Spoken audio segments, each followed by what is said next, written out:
Okay, so we're doing a fall tune-up today over at this customer's house, and we have a checklist of items, but one of the items is checking the blower capacitor. Most older furnaces have a blower capacitor. It creates a phase shift to turn the motor over. Your outdoor units have them also.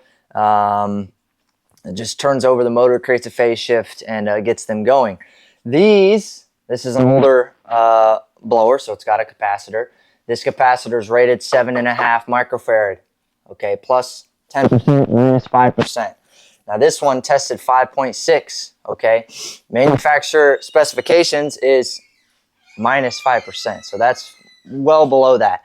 So brought it to the customer's attention. She wanted to go ahead and replace it, so that's what we did. Now this one's rated 7.7. It's going to pull less amperage at startup. It's just going to run as smooth as possible with this being done. And now we'll go through the rest of our checklist.